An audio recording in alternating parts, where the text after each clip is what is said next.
Hello and welcome back to a slightly different F1 chat. My name is Alex, does F1 stuff, and today is part 20 or episode 20 or chat 20.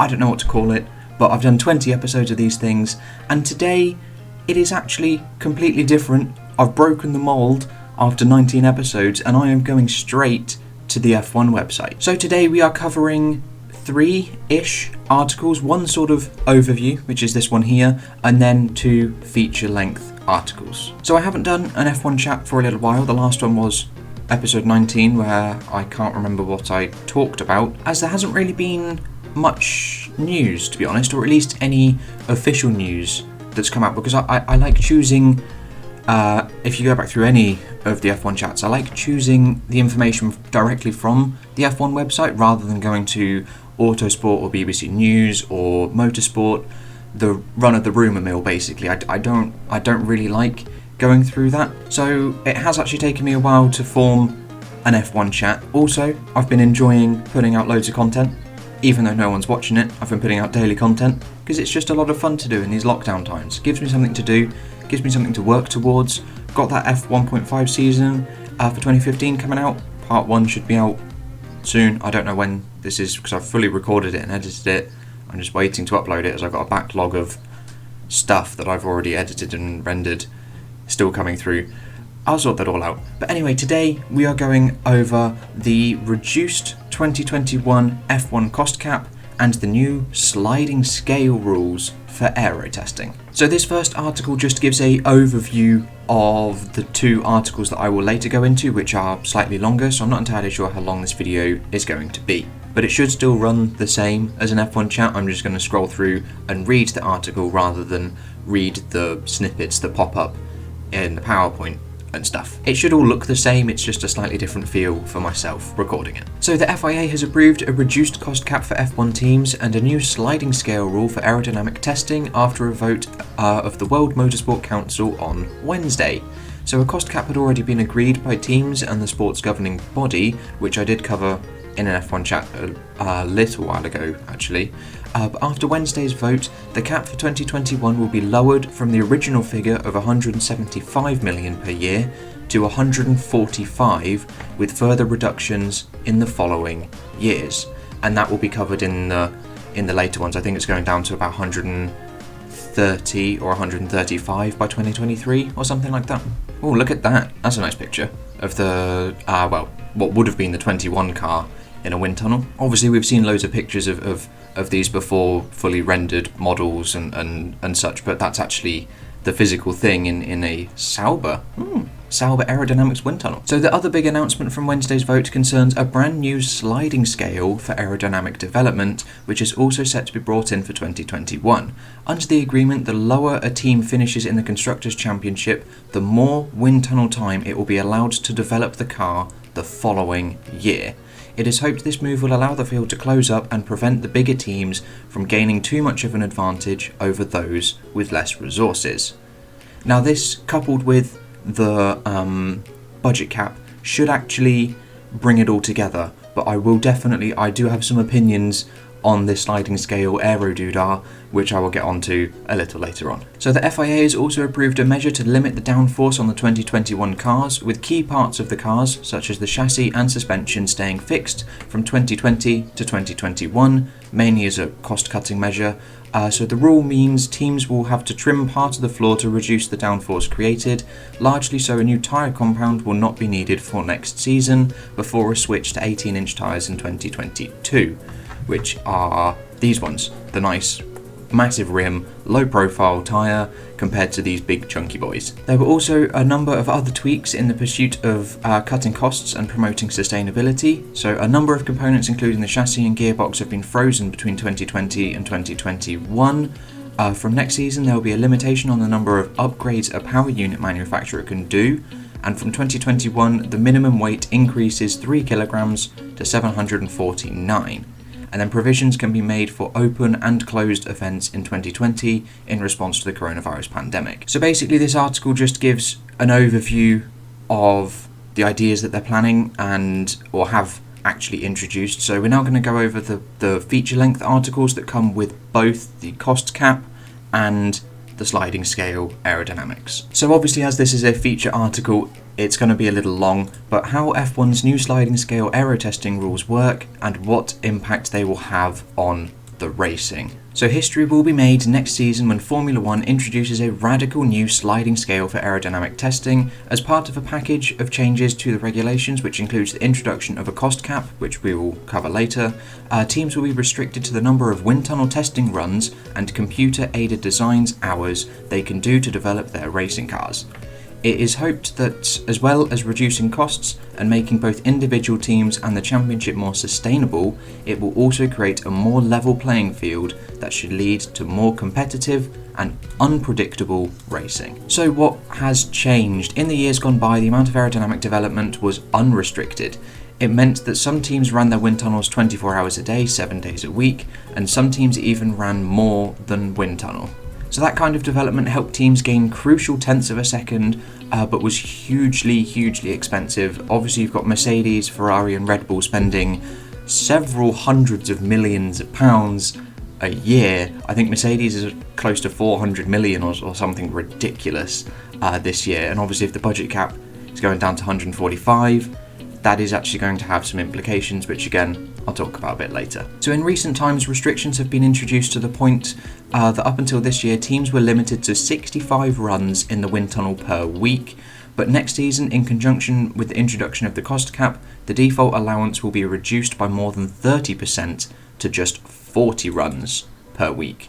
Furthermore, for the very first time, each team's allowance of wind tunnel and CFD testing time will be defined by on-track performance. So how will the scale work? It will be based on the championship position at the end of the previous year and then reset on June 30th each year to reflect the current state of play. So for 2021, if the pecking order remains the same, Mercedes will receive 90% of the testing allocation, which translates to just 36 runs per week. And then the allocation then increases as you go down the championship order, as you can see in this table down below. So if you were first in the championship, you'd receive 90% of it, and then the percentage current aero testing allowed for 2022 to 25 will reduce down to 70%, with the 10th place or new teams if they're introduced being 112.5 up to 115. So my main issue with this is I like the idea of increasing it for the lower team. I don't like restricting the top teams. I know that may seem a little bit backwards, that I don't mind it going up, but I do mind it going down.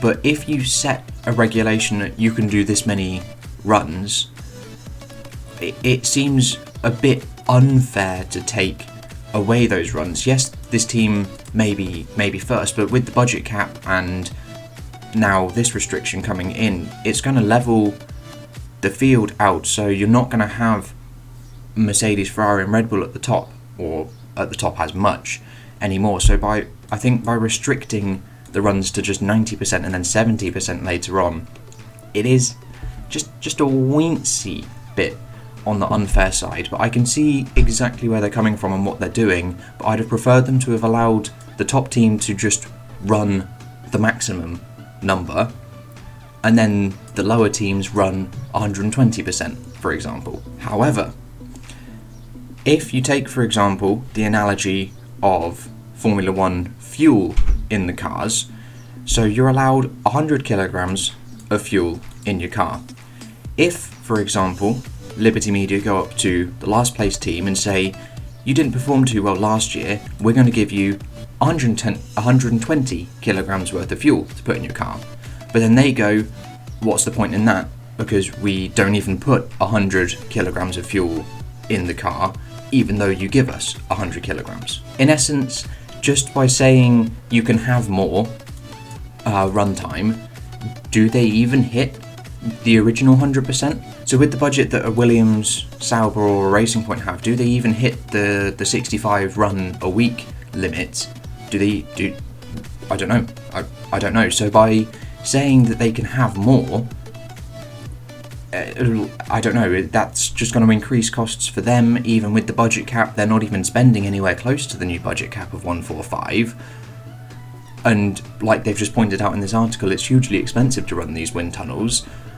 So I don't know if that's, again, entirely fair, saying, yes, you're allowed lots more, and the team goes, great, can't afford to run much more. But obviously they see it fit, they see that it's going to work out well, and we'll just have to see how it plays out. And so the article doesn't really go on to talk about much else apart from like it talks to a couple experts about the implications and such, but I feel like I've covered some of those, as you could now got to prioritise. Say you're a top team for last year and you now only have 90% of your running, you've got to then choose what you want to end up working on next year. Do you prioritise this year's car? Do you prioritise next year's car?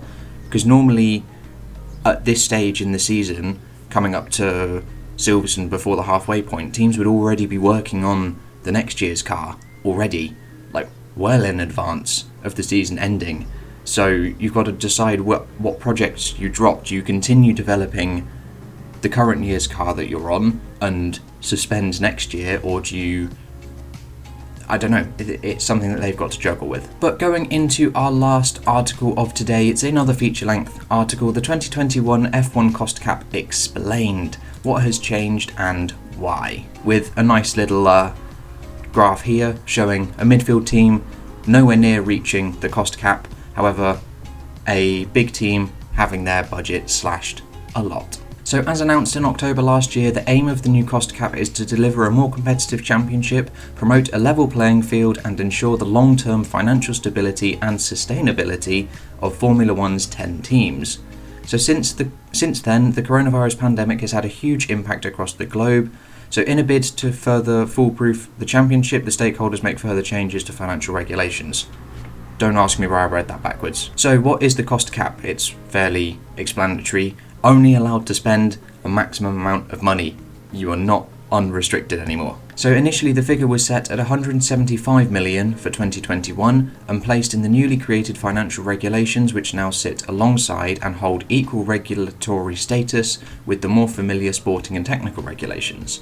So following further discussions, this cap will be reduced for 2021 and it has been reduced to 145 million. However, the cap for 2021 will be set at 145, then reduced to 140 the next year and 135 from 2023 onwards. So in the next few years it will reduce even further still.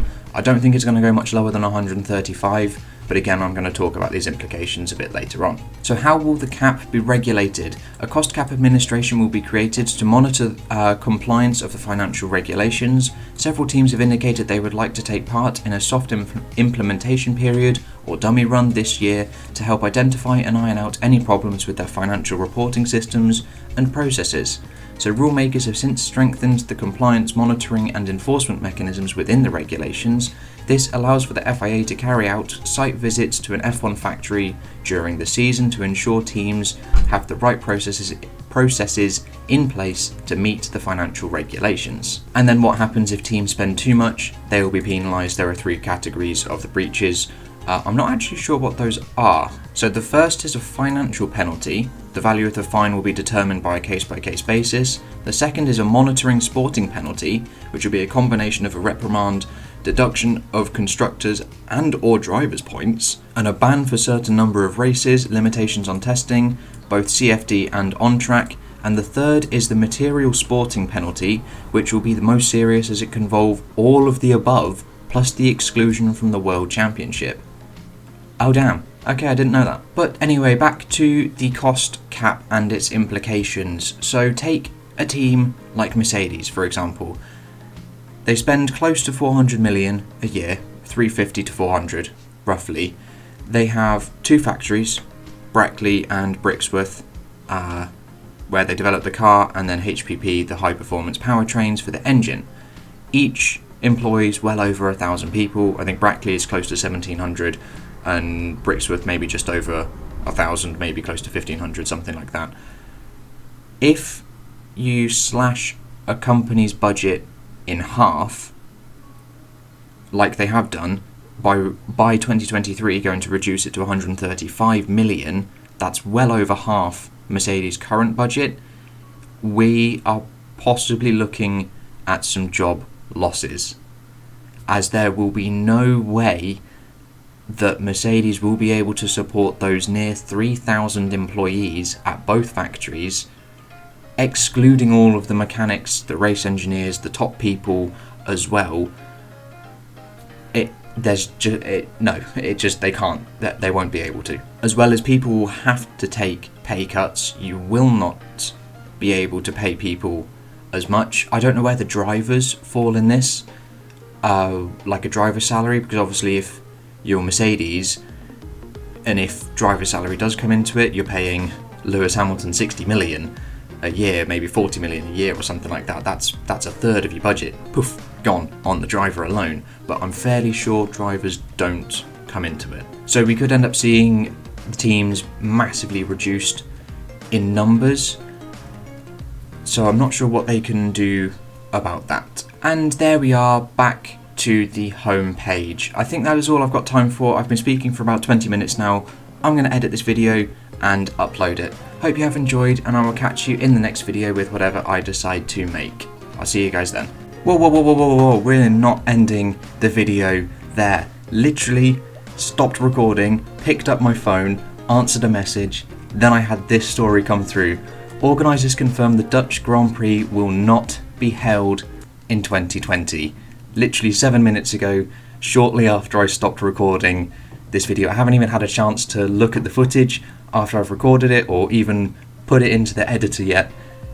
Wow. So obviously the Dutch Grand Prix was postponed, as along with a couple other races, but it has now officially been cancelled. So the Dutch organisers took the decision that rather than pursuing a fanless Grand Prix, they would prefer to delay Zandvoort's return to the calendar for the first time since 1985 until next year. Organisers have made it clear that anyone who'd bought tickets for the 2020 race would be able to use them when the Grand Prix takes place next year in 21, whilst refunds would also be available to people as well. However, although the news means that the drivers will have to wait another year before being let loose on the iconic circuit, they can at least get an eye on the Codemasters 2020 game, which the track features in, as Verstappen has done a lap of Zandvoort as well in the work in progress model of the game. There we go, now the video is all done, just squidging in one final story that I didn't have planned. Thank you guys so much for watching, and I'll catch you in the next video with whatever I decide to make. I'll see you then.